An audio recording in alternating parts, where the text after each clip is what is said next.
You know, when we think of the Industrial Revolution, our minds usually jump to steam engines, sprawling factories, that kind of thing. But it was so much more than that.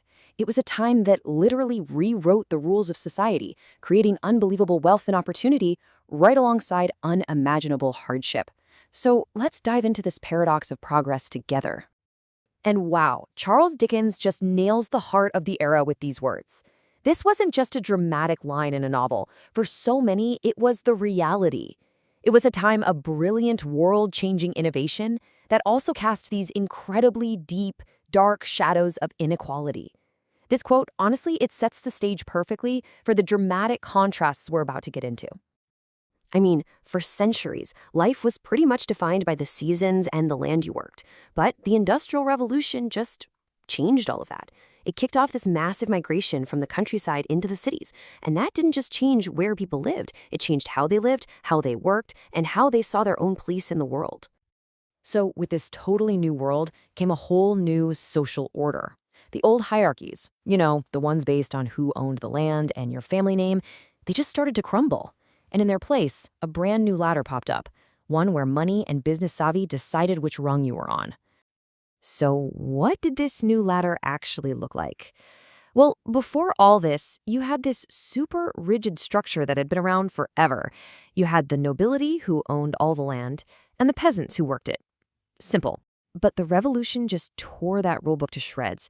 Suddenly, your status was all about capital, about enterprise.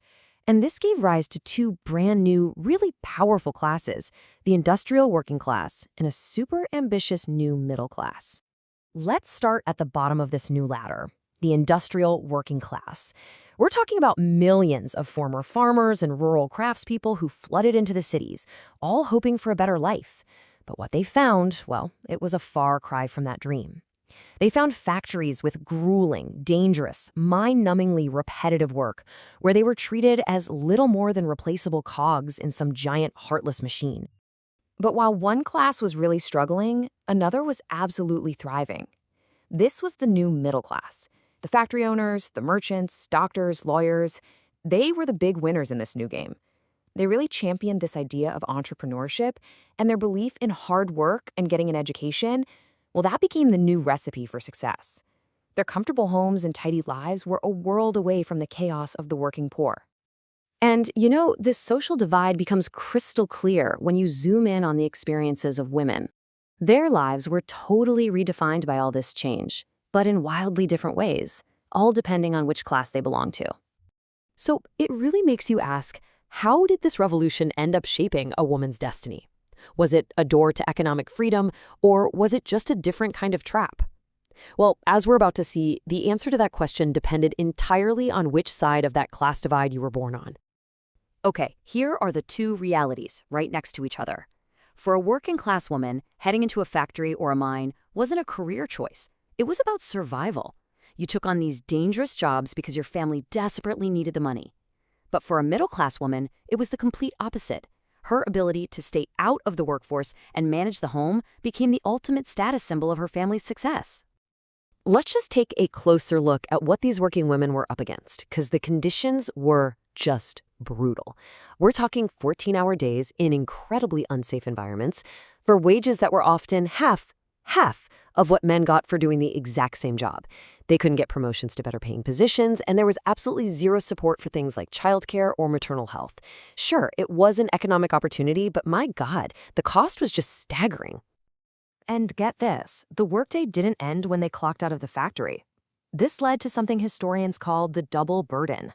After a full, exhausting day of paid labor, these women were still expected to go home and do all of the unpaid domestic work, all the cooking, the cleaning, and taking care of the kids. It was just a relentless, never-ending cycle of work.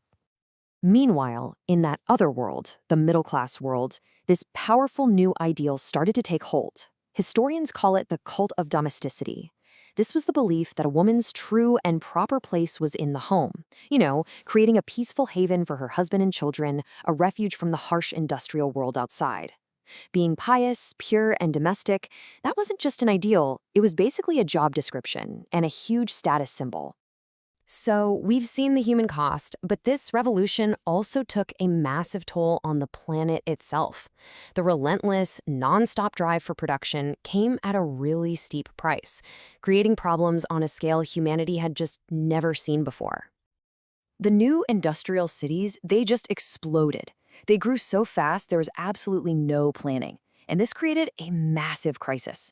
Working class families were crammed into these filthy, unsanitary slums and tenements, usually with no clean water or proper sewage systems. So, of course, diseases like cholera just spread like wildfire. The cities became these festering centers of poverty, housing shortages, and crime. And the impact on the environment, it was just devastating. All the coal-burning factories choked the air with soot and smog. Industrial waste and raw sewage just dumped straight into the rivers. Forests were leveled for fuel, and the land itself just got poisoned. This was, for all intents and purposes, the birth of modern environmental destruction. This political cartoon from 1858 just says it all. You've got this skeletal figure, Father Thames, who is literally introducing his children, diseases like cholera, to the city of London. It's such a haunting image of how the city's main water source had become a river of poison, a direct result of all that unchecked industrial pollution. So all of this leaves us with a really, really complicated legacy. How on earth do we balance the undeniable progress of the era against the immense suffering and destruction it left in its wake? Okay, let's try to look at the final ledger here. On one side, you have a complete overhaul of the social structure, mass production making goods cheaper and more available, and new opportunities for some. But on the other side, all that progress was built on the backs of an exploited workforce, and it unleashed environmental and urban nightmares that frankly we are still dealing with today. The good and the bad weren't just side by side. They were totally tangled up with each other. And that brings us to our final big question. The Industrial Revolution created new kinds of wealth and opportunity, for sure, but we've just seen the staggering human and environmental bill that came with it. So does this paradox force us to ask a harder question? One that's maybe relevant for our own time. How do we actually measure progress? And what costs are we willing to ignore in its name?